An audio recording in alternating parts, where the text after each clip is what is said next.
Hello, everybody, and welcome to ThursDev. This is Matt, and we're going to give Luke the week off, and maybe next week too.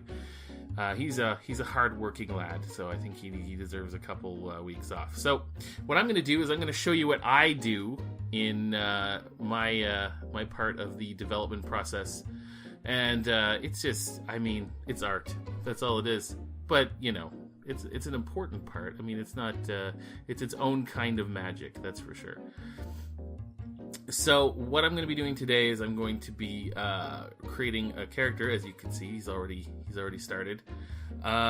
Based on what I have is I'm part of a Facebook group that we create monsters every week, and the theme of this week's was bloodsuckers. So I decided to create kind of a my version of Vargouille, or I don't even know how you would pronounce that. We always used to call them that. It's got like a French name, but it's they're just floating vampire heads more than anything. So this is how I start, and he's quite the guy. So my process usually starts, as you can see, with some very light sketching of how I'm going to begin nailing him down, just building up his basic form, his basic structure. And I knew I wanted to be able to get something out fast, which is why I didn't do a body. I know it's terrible, but I'll admit it. I'll admit it right here. I just didn't do a body. So but tentacles are super important. So that's what I decided to do. So I've got that light layer on in the background, and I just, as I move on, I kind of just bring it down more and more bring down its opacity until it's almost gone. And you're fixing mistakes all the way through, and I'm adding wrinkles, and he's starting to come together now. I'm kind of liking him. I mean, this is the most fun part of the entire process, is just the base, the first sketch, bringing him together into some kind of cohesive form. He's so I decided to give him a little protuberance down there instead of a bottom jaw, which I thought would be cool. He just attaches to someone's head, they'll make the ears as wings, which was a Vargouille actual. That was actually part of the what they have, but I didn't want to go crazy with the bat wings. Just kind of give a hint, a little bit of hair. So this is my process, and I gotta go and try to play around. Oh, liquefy, what would I do without you? So in the Monster Jam, we're given a theme every week, and this week was bloodsuckers, but we've done a whole bunch of them. It's kind of cool, and working in the industry as I do, I'm creating art all day for video games that we're developing at my studio. And so when I get home, I don't really have time or the let's be honest, the inclination. I really don't want to draw from myself. So having this Monster Jam thing is pretty cool. It allows me to stretch my creative muscles outside of the normal work day, and I'm drawing for myself.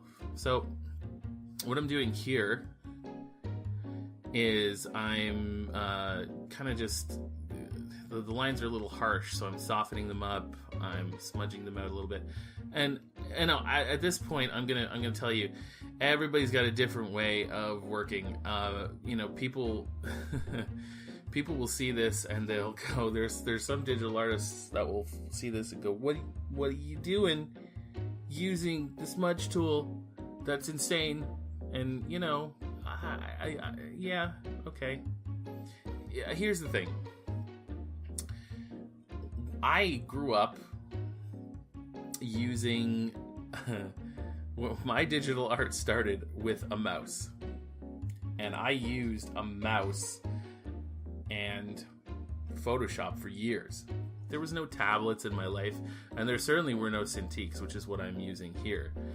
And if you don't know what a Cintiq is, I mean, oof, check it out. They're game changing. They really are. I mean, it's just it's a monitor that sits on your desk that you can draw directly on. So you see those the cursors, you know, it's moving very naturally. Now this is of course sped up. I mean, this took way longer than what you're seeing, but it's very natural and it feels very natural. I mean, there's a little bit of lag, but you get used to it. I mean, I've gotten used to it so much that I don't ever really draw on paper anymore, which is a real shame because that's all I used to do. But I'm saving trees, I guess.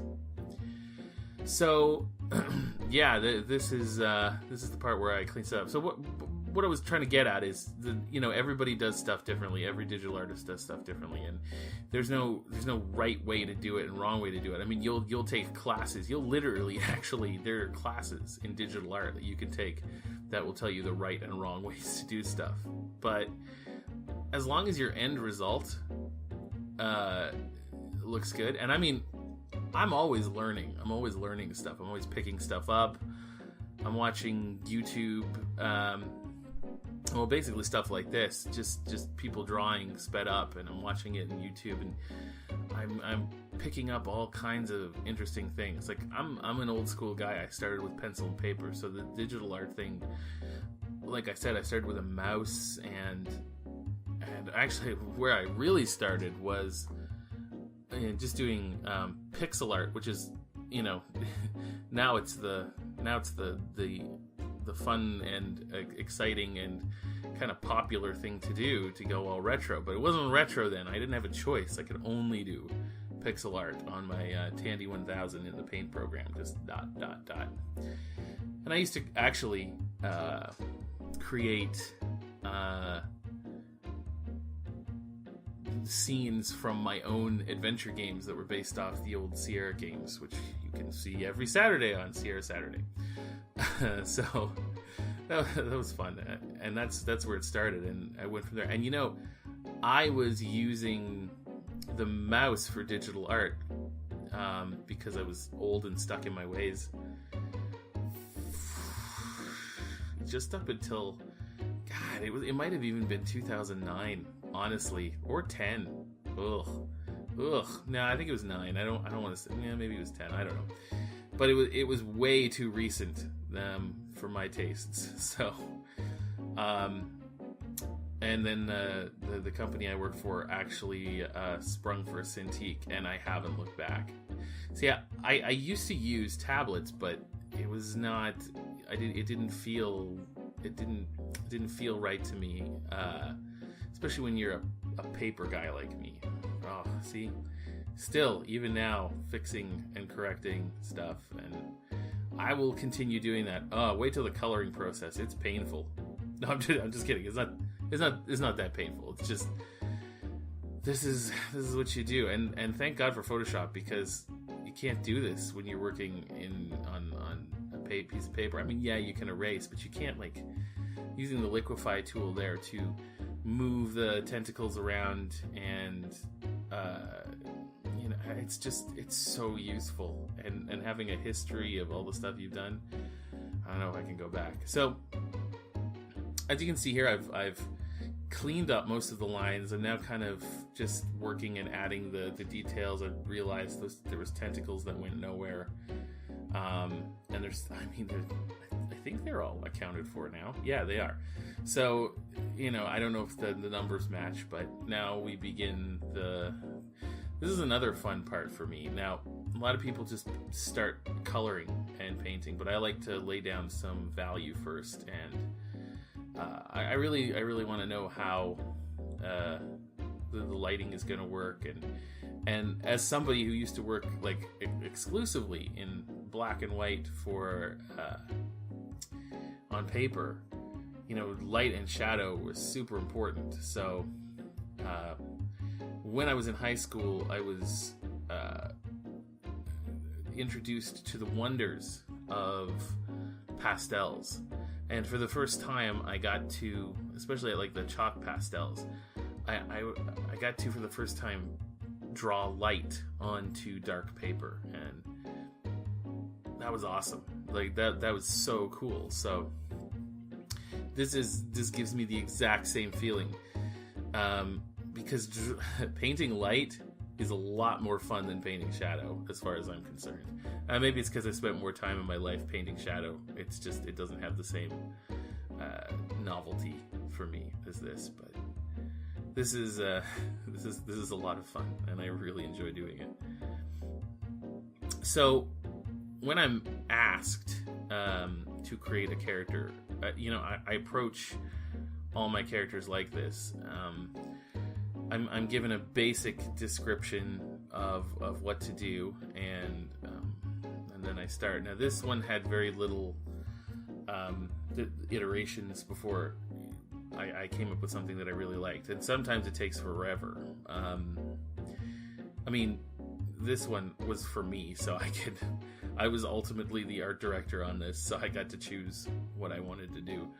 And I've had projects like that, and I've got a good sense of what people like to see, especially in the audience there. So that we cater to. So I'm this one, I knew like the monster people would really like, this kind of dark, kind of messed up dude. So the tentacles, they're a big selling point too. So that's kind of my process, how I start, and usually I can go through like 4 or 5 iterations before I come up with something I really like, but I don't like to do that. I like everybody, it's nice to get it right on the first try. So this is not super complex lighting. I kind of, in retrospect now, watching this, it would have been nice to have some, I don't know, rim lighting in the back or something. But hey, whatever. I really like adding the light details onto it, like the little craters on the side of his head there. It's a heap of fun. Wow. Oh, there's so much I would do differently. Never watch you do your own work. But yeah, so when I create these characters, it's kind of a blast to go from this just sometimes very vague description. Sometimes it's a little more there's a little more detail, a little more fleshed out, but to start from something vague and then create this to me, I can animate, I can rig, and all that stuff is great, and you can turn a 3D character into a living, breathing entity, on a screen. But the concept stage is really where you get to play God for the first time, because you give something form, even though it's not, a tangible thing. So it to me, it's my favorite part of the development process. But my plan is going to be to take this guy from this concept stage that you see here, and I'm going to take him fully into 3D. I'm gonna make him, and I'm gonna texture him, and that's as far as I go. I don't think anybody wants to see the rigging and rigging the tentacles. Nobody wants to see the rigging process and that. But I mean, if you do, comment below, and I'll definitely consider it. It's not something I kind of do in my free time, but I'll do it if you really want me to. So, and I mean, we'll have to see how he goes as he comes along. So I'm gonna pause out for a while, and next week on ThursDev, I am going to finish coloring this bad boy, and we'll see where it goes from there. And I'll talk a little more about my process and all that jazz. So thanks, everybody. Thanks for tuning in. And I know you don't get to hear any of Luke's awesome wisdom or disagree with him or whatever. I know. He'll be back. He'll be back soon. But in the meantime, I hope you enjoyed this, and feel free to comment below and subscribe and like and hopefully love. I'll talk to you soon. Okay, bye everybody.